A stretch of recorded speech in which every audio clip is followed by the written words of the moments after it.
अस्सलाम वालेकुम, क्या हाल चाल। उम्मीद करते हैं कि आप खैरियत से होंगे। हमारी दुआ है कि आप हमेशा खुश रहें, हंसते और मुस्कुराते रहें और इसी तरह हमें अपना प्यार दिखाते रहें। बिल्कुल जी, मेरा नाम मुअज्जम है। मैं हूं तारिक महमूद। मैं मोहम्मद यूसुफ। तो आज हम जिस वीडियो पर रिएक्ट करने जा रहे हैं, वीडियो का टाइटल है 5 countries block Pakistan attempt to declare Indian as a terrorist. What happened at UN Security Council? जी हाँ, तो जिस तरह पिछले दिनों एक वीडियो की थी, चाइना ने बचाया था पाकिस्तान को। अब जो है 5 कंट्री उतरे हैं इंडिया को बचाने के लिए। वीडियो देखते हैं और अपना रिव्यू कर देंगे। कौन करते हैं जी? 1 2 3 स्टार्ट। नमस्कार and welcome to world affairs. मैं हूं प्रशांत धवन। नाउ रिसेंटली हमने ये देखा है कि 5 कंट्रीज ने मिलकर पाकिस्तान और चाइना का जो एक अटेम्प्ट था एक इंडियन नेशनल को आतंकवादी घोषित करने का, इसे ब्लॉक कर दिया है। यहाँ पर आप देख पाओगे article 5 countries including India reject Pakistan attempt to list Indian national as UN designated terrorist. Now इस इशू को लेकर पाकिस्तान मीडिया ऐसे रिपोर्टिंग कर रहा है कि इंडिया ने यूनाइटेड नेशन सिक्योरिटी काउंसिल की जो मेंबरशिप है, अभी के लिए आपको पता होगा अस्थायी मेंबरशिप हमको मिल चुकी है। तो इंडिया की जो मेंबरशिप है उसको लेकर ये कह रहे हैं कि इंडिया ने मिसयूज किया है अपनी पावर का, एक आतंकवादी को बचाकर। इनके हिसाब से, इनका जो एजेंडा है उसके हिसाब से लोग इसको आतंकवादी कह रहे हैं। तो इस वीडियो में हम बात करेंगे कि ये इशू है क्या, यहाँ पर रिसेंटली हुआ क्या है। मगर आगे बढ़ने से पहले आपसे एक क्वेश्चन पूछूंगा। क्वेश्चन ये है कि इतिहास में पहली बार एक Indo European security and defence consultation हुई है। आपको बताना है कि ये किस कंट्री में हुई थी। ये है यहाँ पे आपकी ऑप्शन, बेल्जियम, ग्रीस, फ्रांस या फिर स्विट्जरलैंड। कमेंट सेक्शन में करिए उत्तर, सही आंसर आपको मिलेगा वीडियो के एंड में। ना कुछ ही दिनों पहले आपको याद होगा मैंने वीडियो अपलोड करी थी कि China saves Pakistani terrorist from India and USA. India और यूएसए ने यह कोशिश करी कि पाकिस्तान में एक नॉन टेरर फाइनेंसर है अब्दुल रहमान के नाम से। अब्दुल रहमान को यूनाइटेड स्टेट्स ऑफ अमेरिका ने भी एक आतंकवादी घोषित कर रखा है और इस पर $2 मिलियन, मतलब रफली आप कह सकते हैं 15 करोड़ रुपए का इस पर इनाम भी है। और उसके अलावा ये हाफिज सईद जो एक यूएन डेजिग्नेटेड आतंकवादी है उसका रिश्तेदार भी है। तो हमने कोशिश करी कि यूनाइटेड नेशंस में भी इसको डेजिग्नेट कर दिया जाए एज ए टेररिस्ट, मगर चाइना ने इंडिया और यूएस के इस मूव को ब्लॉक कर दिया। अब इसके रिस्पॉन्स में पाकिस्तान ने क्या किया कि एक इंडियन नेशनल जो इन्होंने गिरफ्तार कर रखा है, काफी लंबे समय से पाकिस्तान में कैद है, इसका नाम है गोविंद पटनायक। पाकिस्तान का कहना यह है कि गोविंद पटनायक ने बलूचिस्तान में बॉम्ब ब्लास्ट करवाया था 2018 में, आज से 4 साल पहले। इस बॉम्ब ब्लास्ट में 160 पाकिस्तानी लोग मारे गए थे और पाकिस्तान ने यहां पर आरोप लगा दिया इस इंडियन नेशनल पे कि इसने बलूचिस्तान लिबरेशन आर्मी के साथ मिलकर यह बॉम्ब ब्लास्ट करवाया था। और इसी नाम को लेकर पाकिस्तान चाइना के साथ पहुंचा यूएन सिक्योरिटी काउंसिल में। अब यूएन सिक्योरिटी काउंसिल में आपको बताया होगा आज के समय 5 तो परमानेंट मेंबर हैं, China, France, Russia, UK, USA. उसके अलावा 10 अस्थायी मेंबर हैं, अल्बेनिया, ब्राजील, गैबोन, गाना, India, Ireland, Kenya, Mexico, Norway और यूनाइटेड अरब एमिरेट्स। तो इन कंट्रीज को यहाँ पे डिसाइड करना था कि जो नाम पाकिस्तान यहाँ पर प्रेजेंट कर रहा है कि क्या जेन्युइनली ये एक यूएन डेजिग्नेटेड आतंकवादी कहलाने लायक है या फिर नहीं। तो जैसे ही पाकिस्तान और चाइना ने यह प्रस्ताव सामने रखा, 5 कंट्रीज इसके विरोध में खड़े हो गए। और वो 5 कंट्रीज मैं आपको बता चुका हूं। 3 तो यहां पर जो यूएन के परमानेंट मेंबर हैं यही इसके विरोध में आ गए, फ्रांस, यूके और यूएसए। उसके अलावा इंडिया ऑब्वियसली इसके विरोध में था ही, क्योंकि ये एक इंडियन नेशनल है, गलत तरीके से पाकिस्तान उस पर आरोप लगा रहा है। फिर अल्बेनिया ने भी यहां पर पाकिस्तान के अगेंस्ट बोला। अब यहां पर आप कहोगे अल्बेनिया, ये देश कहां पर है? तो अल्बेनिया देश आपको मिलेगा यूरोप में। यहाँ पे मैप में मैं आपको दिखा दूंगा। अब यहाँ पर आप कहेंगे मगर जिन लोगों से मैं अनजान था ये हमारे दोस्त कैसे बन गए?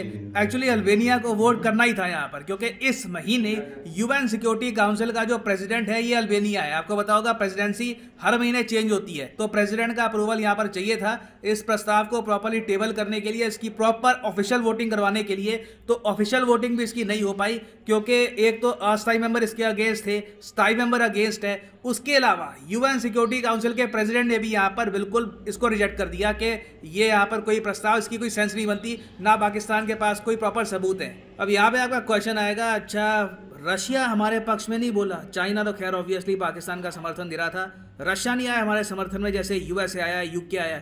देखो, जहां पर चाइना की बात आएगी वहां पर रशिया इंडिया का समर्थन नहीं करने वाला, ये बात आपको समझनी होगी। इसीलिए देखो रशिया की जो इंपॉर्टेंस है इंडिया के लिए ये भी काफ़ी हद तक कम हुई है as an important strategic partner. अभी के लिए देखो अगर वो लोग हमको क्रूड ऑयल बेचते रहते हैं, नेचुरल गैस बेचते रहते हैं, तो रशिया हमारे लिए एक एनर्जी प्रोवाइडर हो सकता है, उस मामले में हम मिलकर काम कर सकते हैं। But for the time being जिस तरीके से चाइना ने सपोर्ट किया रशिया का यूक्रेन इशू को लेकर, उसके बाद आप एक्सपेक्ट नहीं कर सकते Russia to go against China in favour of India. तो रशिया, आप यहाँ पर भी ये भी कह लीजिए, चाइना के पक्ष में भी नहीं बोला, रशिया आप कह सकते हैं बिल्कुल न्यूट्रल हो गया था। मगर इंडिया के लिए अच्छी बात यह है कि अभी अगर मान लो इसी साल 2022 में यूएन सिक्योरिटी काउंसिल में जब हमारी मेंबरशिप खत्म हो जाएगी, जी हाँ इसी साल खत्म हो जाएगी, उसके बाद भी इंडिया के जो अलाइड कंट्रीज़ हैं ये यहाँ पर बने रहेंगे।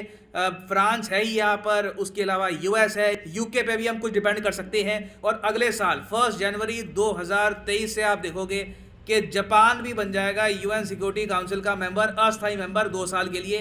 तो जापान भी यहाँ पे होगा, ऑब्वियसली जापान भी इंडिया को सपोर्ट करेगा, तो ये भी इंडिया के लिए मैं कहूँगा गुड न्यूज़ है। अब यहाँ पे अगला क्वेश्चन आपका ये होगा कि चलो ठीक है, पाकिस्तान का एक अटेम्प्ट था, एक इंडियन जिसको इन्होंने कैद कर रखा है, अपनी हिरासत में रखा हुआ है, उसको इन्होंने कोशिश करी है एक यूएन डेजिग्नेटेड टेररिस्ट का एक टैग दिलवाने की, फेल कर गए।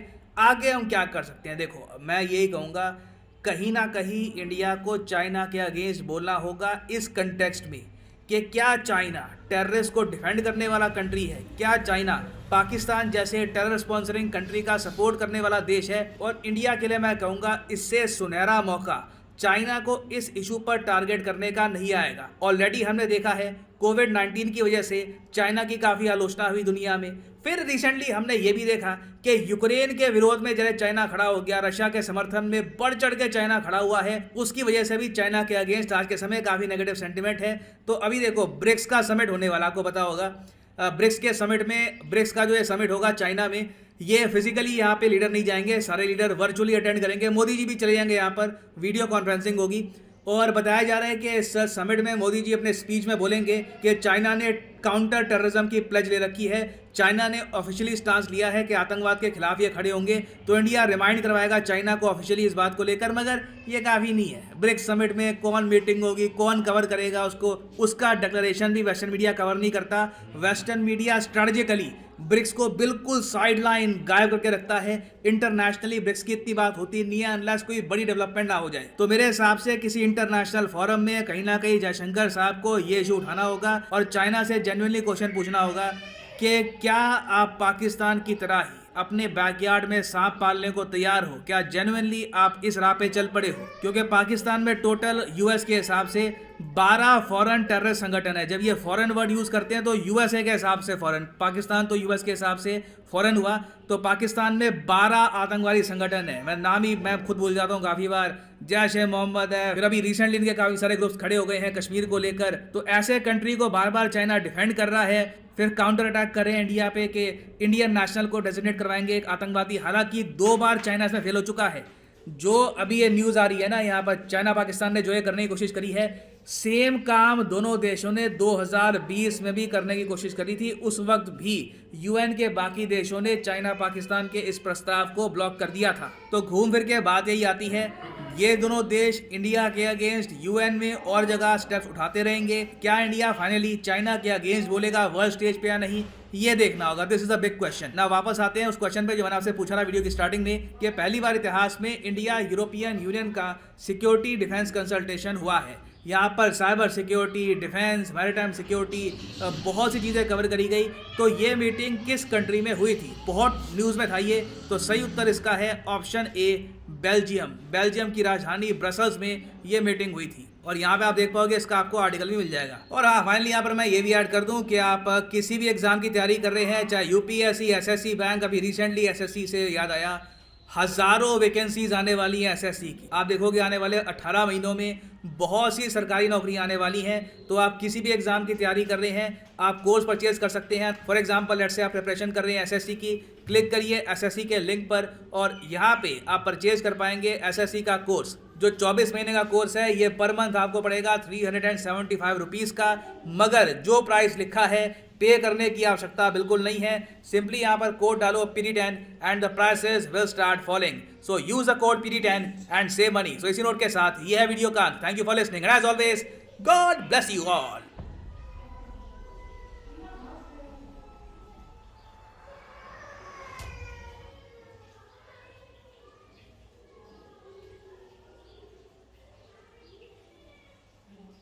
जी वीडियो ख़त्म हो गई और इंटरेस्टिंग थी वीडियो।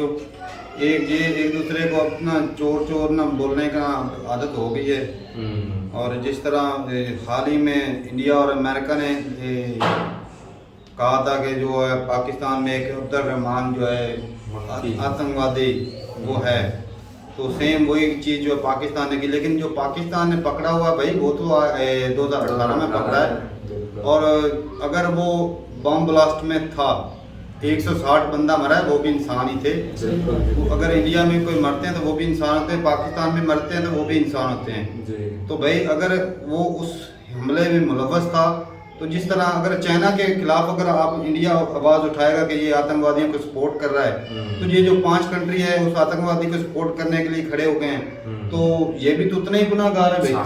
आतंकवाद को भाई जो भी सपोर्ट करेगा ना, अब आप बोलेंगे कि हम सिर्फ मुसलमान आतंकवादी होते हैं। भाई जो भी मासूम लोगों को मारता है ना, चाहे जिस रिलीजन से हो, जिस कम्युनिटी से हो, जिससे भी तल्लुक रखता हो, वो आतंकवादी है। बिल्कुल मासूम लोगों को मारने वाला आतंकवादी है, और चाहे वो जो भी है। और अगर उसने मारा था वो सिख भाई ने पटनायक, तो उसने अगर वो मुलव्विस था तो भाई आतंकवादी है।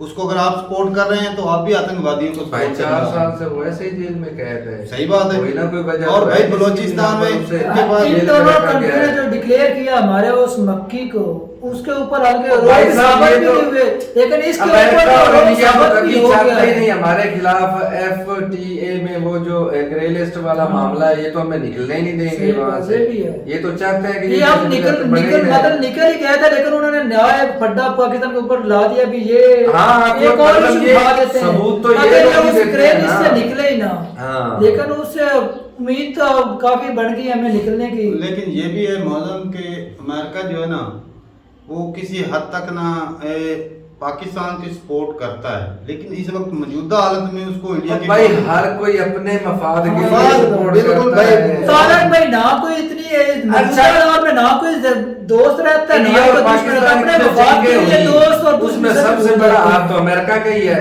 सही बात है। हाँ जी, अब इंडिया का सगा बना बैठा है इधर। वो सगा किसी का भी नहीं। नहीं तो ये बस अपना मफाद ढूंढता है। अमेरिका का बोले कहावत है हमारे यहाँ, अमेरिका के जो इसकी ना दुश्मनी वो खतरनाक है, लेकिन उसकी दोस्ती जो है ना वो जान उससे ले। भी ये है। अच्छा भाई, इसमें मैं सिर्फ इतना ही कहूंगा कि अगर वो पटनायक जो है वो अगर 160 बंदों को मारने में मुलव्विस था, हाँ। तो उसको अगर आप सपोर्ट करें तो भाई आप भी आतंकवाद को सपोर्ट करते हैं। जी बिल्कुल। और बाकी भाई ऊपर वाला जाने, या जो जिनके पास जो बीच की खबरें होती है वो जाने। अब हमें क्या पता है कि उसने बम ब्लास्ट करवाया था या नहीं करवाया या था। पाकिस्तानी हुकूमत या चाइना की हुकूमत ने दरमियान में क्या कुछ देखा है जिस वजह से काउंटर भाई करने के मेरी लिए बात सुन, किया है। बलूचिस्तान वाले अटैक करते हैं, उनके पास बम कहाँ से आते हैं? उनको फंडिंग नहीं होती? होती है भाई, फंडिंग है। होती है। बलूचिस्तान में होती है फंडिंग। अगर कश्मीर में पाकिस्तान फंडिंग कर सकता है तो बलूचिस्तान में इंडिया भी कर सकता जी। है। और ये सही बात है भाई।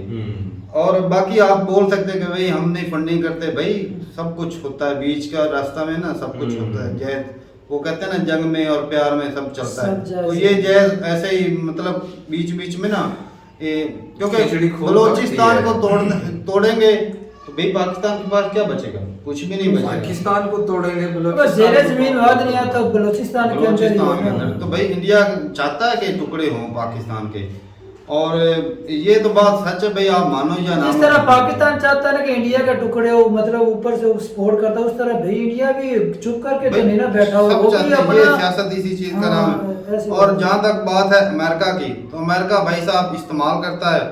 अब इंडिया जो है वो अपना मुफाद आगे बिल्कुल रख के चल रहा है फ्रंट पे। सही बिल्कुल। वो रशिया को भी इस्तेमाल कर रहा है, अमेरिका को भी इस्तेमाल कर रहा है, अपना मुफाद बीच में से निकाल रहा है। हाँ। इस तरह पाकिस्तान अमेरिका से पैसे लेता था और ऊपर से अफगानिस्तान वालों को सपोर्ट करता था। सही। सेम यही चीज इंडिया भी कर रहा है, दोगली पॉलिसी खेल रहा है। अब वो कहेंगे कि हम न्यूट्रल हैं, हाँ।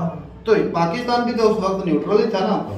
मतलब अपनी मर्जी से फैसले कर सकता है। सही बात। और बाकी भाई इसमें हो सकता है मैं गलत हूँ, ऐसा नहीं कि मैं एक्यूरेट हूँ, लेकिन डबल पॉलिसी जो है ना इंडिया भी खेल रहा है। और अमेरिका को भी इस बात का पता है भाई। सही। और इसलिए वो पाकिस्तान को थोड़ा थोड़ा सपोर्ट करेगा, वो पाकिस्तान को बिल्कुल डूबने नहीं देगा। क्योंकि सुपर पावर की जो रेस है इंडिया भी इसमें शामिल है। हाँ, और इंडिया को काउंटर करने के लिए भी पाकिस्तान की जरूरत पड़ेगी, अमेरिका। ऐसे क्योंकि बात- आज इंडिया की सपोर्ट जो है ना वो सिर्फ इंडिया को इस्तेमाल कर रहा है अमेरिका, सिर्फ चाइना को काउंटर करने के लिए। बिल्कुल। जब इंडिया ऊपर एशिया उठेगा, में जो भी ऊपर सर उठाने की कोशिश करता है अब अमेरिका जब उसके इंडिया ऊपर- उठेगा तो वो भी तो दुश्मन होगा ना। सही सुपर बात पावर है। की रेस में जो भी होते हैं चार जो हैं, रशिया, चाइना, इंडिया, अमेरिका। ये चार जो हो है ना, सकता है कल को जो अमेरिका चाइना को तस्लीम कर ले, जिस तरह इंडिया ऊपर उठ रहा है ना, इसको काउंटर करने पाकिस्तान और चाइना की मैच करना शुरू कर दे अमेरिका। भाई इंडिया को ये- काउंटर करने ये- की उसने अपना मफाद हाँ, ये देखना है, बात हर है। हाल में उसने अपना मफाद ये देखना है। और अमेरिका कभी सिर्फ सपोर्ट करेगा सिर्फ मौजूदा हालत में चाइना को रोकने के लिए, और जो पाकिस्तान को सपोर्ट करेगा इंडिया का नुकसान करने के लिए, कि हाँ। इंडिया जो मुकम्मल तौर इंडिया को पर गुलाम हो रोकने जाए। के लिए, हाँ। हाँ, कोई ना कोई जिस तरह आवाजें इंडिया उठा रहे हैं ना अमेरिका के खिलाफ, में। हर प्लेटफॉर्म पर इंडिया अमेरिका के खिलाफ आवाजें उठा रहा है। और बाकी भाई- इसको काउंटर करने के लिए पाकिस्तान का सपोर्ट बाकी- सुनने आया वो आस्ता आस्ता करने लगा है। और दोबारा बाकी से। भाई साहब आतंकवाद जो भी करता है, हाँ वो भी वो तो इंसानियत का इंसानियत का दुश्मन है, भाई, चाहे वो इंसानियत का इंडिया से हो, दुश्मन है। चाहे पाकिस्तान से हो, चाहे हिंदू, पे दुनिया के किसी खिते के अंदर भी होता रहा हाँ, और हम उसकी खतरनाक है, निंदा इंसानियत करते के हैं। नाम पर वो एक कलंक गैर ऐसा होना नहीं चाहिए। बिल्कुल ठीक है। तो मिलते हैं और अपनी राय जरूर बताइएगा कमेंट सेक्शन में कि पाकिस्तान ने ऐसे ही इसको धरा हुआ है जो पटनायक है, हाँ। या फिर इसके पीछे भी इंडिया का हाथ था। जरूर बताइएगा कमेंट सेक्शन में। मिलते नहीं वीडियो के साथ, तब तक के लिए इजाजत दें। अल्लाह हाफिज़। अल्लाह हाफिज़।